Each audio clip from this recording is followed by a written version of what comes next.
Good afternoon, नमस्कार, बहुत बहुत स्वागत है प्राइम न्यूज पर। आप देख रहे हैं ग्राउंड जीरो से सीधे रिपोर्ट, तमाम रिपोर्टर्स की रिपोर्ट और उसमें क्या डेवलपमेंट्स हो रहे हैं इसकी तस्वीर सीधे आपको दिखाएंगे ग्राउंड जीरो पर, जहां पर घटना घट रही। मैं हूं अमित सिंह, आप देख रहे हैं प्राइम न्यूज। बुलेटिन की शुरुआत करने जा रहे हैं दिल्ली ब्लास्ट से जुड़ी बहुत अहम अपडेट के साथ। जी हां, दिल्ली ब्लास्ट केस में अल फलाह यूनिवर्सिटी पर अब शिकंजा लगातार कसता जा रहा है। जी हां, दिल्ली, फरीदाबाद सहित 25 अलग अलग ठिकानों पर ईडी की रेड चल रही है।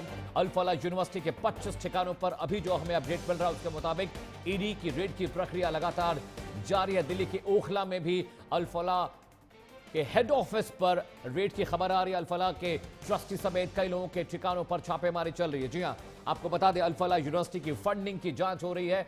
किस तरह से मनी ट्रेल ने आतंकवादियों की मदद की, विस्फोटक किस पैसे के जरिए जुटाए गए, किन खातों के जरिए, किन अकाउंट्स के जरिए वो पैसा आतंकवादियों के पास पहुंचा। हवाला के भी तार जुड़ते नजर आ रहे हैं। पाकिस्तान और मिडिल ईस्ट से भी पैसा भारत की जानिब भेजा गया। इन तमाम चीजों को लेकर अब इन्वेस्टिगेशन चल रही है। एनफोर्समेंट डायरेक्टरेट यानी ईडी सुबह 5 बजे से ही अल फलाह के अलग अलग इलाकों में अब रेड कर रही है। इन्वेस्टिगेशन चल रहा है, तमाम दस्तावेज खंगाले जा रहे हैं, मनी लॉन्ड्रिंग की जांच की जा रही है। और हरियाणा के डीजीपी अल फलाह यूनिवर्सिटी पहुंचे हैं। फरीदाबाद यूनिवर्सिटी कैंपस में लगातार ईडी सुबह से ही तमाम दस्तावेज खंगाल रही है। लगातार रेड की प्रक्रिया चल रही है। बैंक अकाउंट सील कर दिए गए हैं। तमाम जो मनी ट्रेल है उनको लेकर अब जांच चल रही है। और यूनिवर्सिटी एक बड़े विवाद के बाद जांच में आई, जब यह पता चला कि तमाम जो आतंकवादी घटनाएं हुई हैं उनके तार अल फलाह से जुड़े हुए हैं। शैक्षणिक संस्थान की आड़ में किस तरह से वहां पर आतंकवादी व्हाइट कॉलर्स डॉक्टर एक बड़ी साजिश को अंजाम देने में लगे हुए थे। और उसके बाद से जो तमाम दफ्तर हैं, हेड ऑफिस है, ट्रस्टीज है, बैंक अकाउंट सील कर दिए गए हैं। वहां पर ईडी हर दस्तावेज की जांच कर रही है। और लगातार अब यह जानने की कोशिश की जा रही है कि आखिर किस तरह से ये पूरा मामला, पैसे का लेन देन हुआ, आतंकवादियों के पास पैसे पहुंचे। इस बीच एक और बड़ी खबर आ रही है, उसका रुख करते हैं। जी हां, दिल्ली में ब्लास्ट में आतंकी उमर का एक नया वीडियो सामने आया है।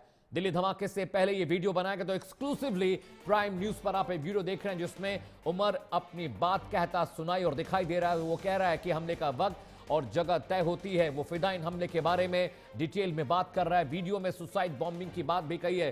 तस्वीरों में दिख रहा है ये शख्स आतंकी उमर है। और लाल किले पर धमाके से पहले उसने एक वीडियो बनाया था जिसमें वो कहता दिखाई दे रहा है। आप सुन सकते हैं, वो कह रहा है कि बॉम्बिंग का जो वक्त होता है वो डिसाइड होता है, जगह डिसाइड होती है, और किस तरह से एक सुसाइड बॉम्बर काम करता है इस बाबत वो जानकारी दे रहा है।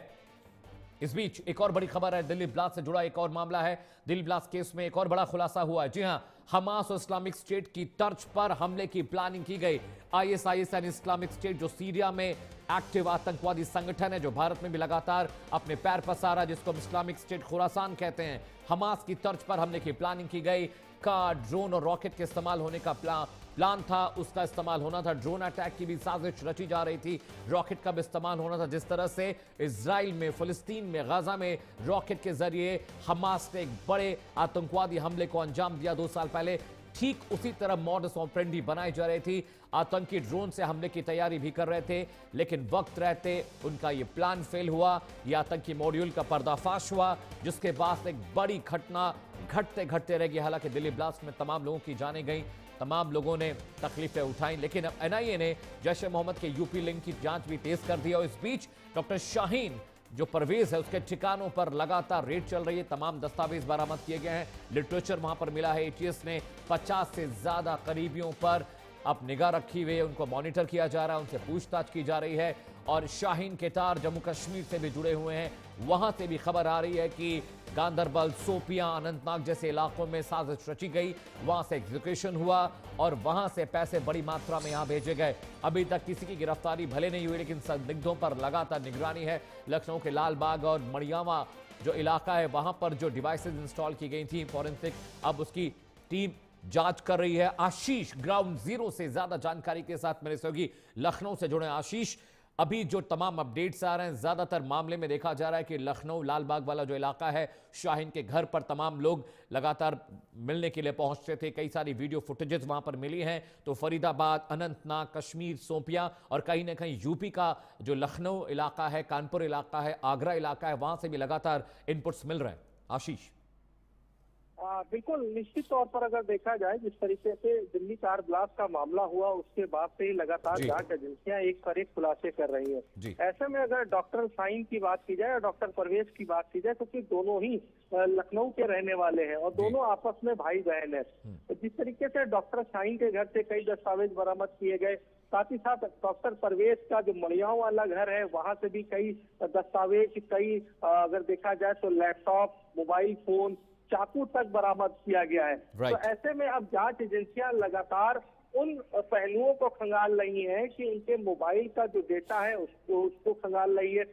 मोबाइल के डेटे से कई ऐसे अहम सुराग भी मिले हैं कि जो डॉक्टर शाहीन है उसने कई लोगों को लखनऊ में उनके संपर्क में थी। हालांकि उसमें से भी कई ऐसे जो संदिग्ध हैं उनको कस्टडी में लिया गया है लखनऊ के पारा क्षेत्र से। डॉक्टर शाहीन से एक और खुलासा हुआ है कि बीते दिनों उसने कुछ लोगों को लखनऊ के होटल में रुकवाया था, उस पर भी जांच एजेंसियां गई, वहां से भी सीसीटीवी फुटेज जो है वो खंगाले हैं। जो होटल का रजिस्टर होता है वो जांच एजेंसियां लेकर के गई हैं। तो ऐसे में कई अहम जो सुराग है वो लगातार दिखाई दे रहे हैं, खुलासे हो रहे हैं लगातार। क्योंकि देखिए डॉक्टर शाहीन के संपर्क में यूपी नहीं, यूपी के अलावा कई अलग अलग जो जिले हैं वहां पे भी जांच एजेंसियां जा रही हैं। यहाँ तक कि जांच एजेंसियां अयोध्या तक की जाएंगी, वहां पर भी जो डॉक्टर शाहीन के जो संपर्क में लोग थे उनसे पूछताछ करेगी। उनसे पूछताछ में क्या कुछ निकलता है ये देखना होगा।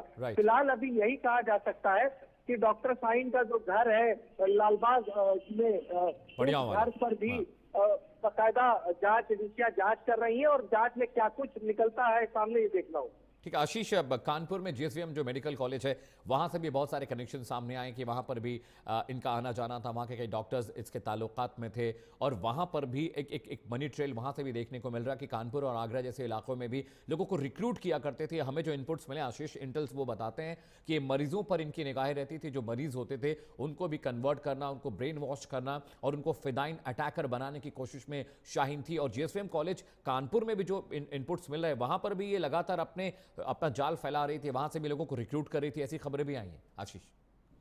बिल्कुल, देखिए डॉक्टर शाहीन का कोई एक लखनऊ नहीं था, लखनऊ के साथ साथ कानपुर था, आगरा था, फरीदाबाद था और ये बाकायदा जो महिलाएं होती थी, जो गरीब तबके की महिलाएं होती थी, मुस्लिम महिलाएं होती थी, उनको अपना निशाना बनाती थी। उनको एक तरीके से ये कहा जा सकता था जो मानव बम होता है उसके लिए वो तैयार करती थी। तो इस तरीके की गतिविधियां में डॉक्टर शाहीन लिप्त थी। हालांकि जांच एजेंसियां लगातार खुलासे कर रही हैं। डॉक्टर परवेज की बात की जाए, डॉक्टर परवेज जिस तरीके से ईरा मेडिकल कॉलेज में एक लंबे समय तक की रहे, वहां पर किन किन डॉक्टरों के संपर्क में रहे उनसे भी बाकायदा जांच एजेंसियां पूछताछ कर रही हैं।